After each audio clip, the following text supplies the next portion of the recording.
Today I want to share with you almost 7 things that will help boost your business as a private investigator. Hi, this is Larry Kaye with ShadowAnyone.com and the creator of the Investigator's Ultimate Guide series, which is premium private investigator training from someone who's been there and done that. And this is an interesting thing about my training is every bit of my training, every product I have has a little bit in there about marketing and how to market your business better, how to make more money as a private investigator. And the important thing is when you're looking about getting any training is, it's not only learning the dirty little tricks, the things that we do, how to track somebody down, how to get a social security number. All of that's important. It's a core part of what you do as an investigator. But you want to make sure that you're getting your training. Make sure you're getting your training from someone who's actually had to not only track down people, find people, surveil people, but who's also had to get the clients. And I owned my own detective agency for 9 years. And in the course of that, it's all about getting the clients. That is the hardest part of any business. So I want to share with you almost 7 ideas because I'm going to share with you 6 out of 7. And this video is actually just a little tiny taste of episode number 2 of my podcast. You can get that over at ShadowAnyone.com/podcast. And if you look at episode 2, I discuss all 7 of these ideas and in much greater detail. But let me give you a really quick rundown. Number 1, talk about setting goals for your business.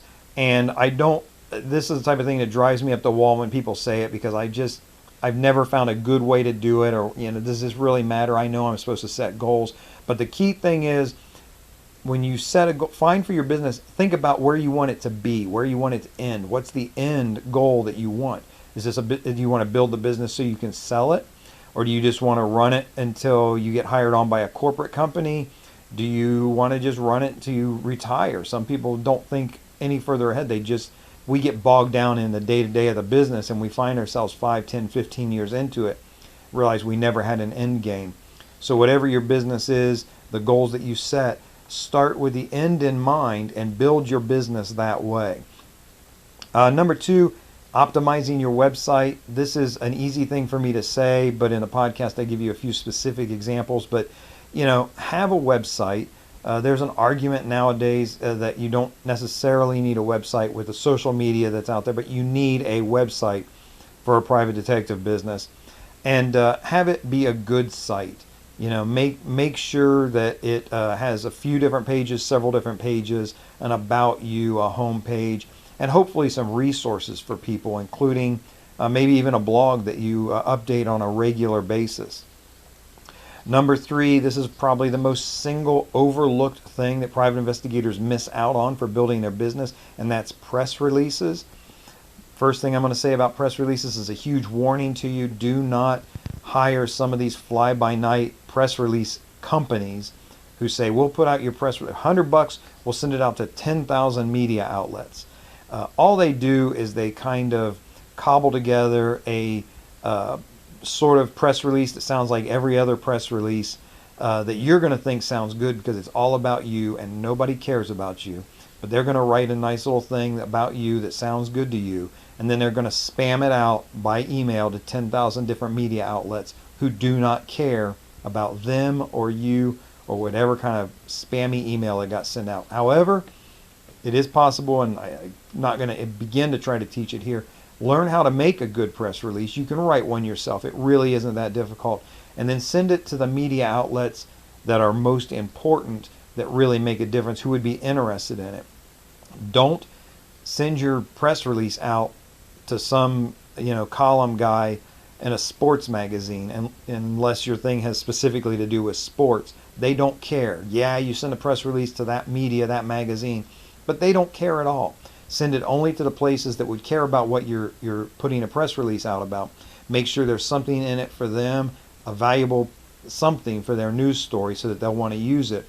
And for most of us, that probably means press releases locally. I only sent mine out locally, and I had good results with them. And in the podcast, I do talk about the true value of the press release for you. Number 4, focus. This is an idea I've heard it used as follow one course until successful. Whatever you're doing to advance your business, follow through with it. really do it. If you're sending out letters, if you're doing a weekly blog or a 3 time a week blog or whatever it is, follow one course until successful. Don't put up 3 blog entries in 3 days and then stop and never again. 6 months later, you put up another one. That's not going to be helpful to you. It's really not. There is something to be said to the flip side of this, to just try a lot of things and see what works. I'm not necessarily opposed to that, but when you see one of those things starting to succeed, use that focus in on that thing to really make it successful for you. Let's see, 1, 2, 3, 4, 5. The 5th thing I have for you here for boosting your PI business is the idea of batching, and this is something that is a very tactical thing. When you have a bunch of similar things to do, batch them together and get them knocked out. If you have some pre-employment screenings to do and a surveillance to do and a missing persons case to work on, just sit down and knock out the pre-employment screenings. Just do them all at once. Don't do one of those and then go do 3 hours of surveillance and then do a little bit on your missing person and then come back and do another background check. Batch your projects together. You're going to find once you're in the flow of doing background checks, they're going to go much more quickly for you. You're going to find yourself having a lot more time for other things, and this will help you be more efficient in your business and grow your business. The number 6 thing that I'm going to share with you here is to systemize the things that you do. Set up a way that you do them. This is really important. If you want a good book on this, The E-Myth Revisited is an outstanding book. The idea is that when you have something that you do, set up a system for it. So for background checks, if you first verify the name, then number 2, verify the social security number, 3, verify the address.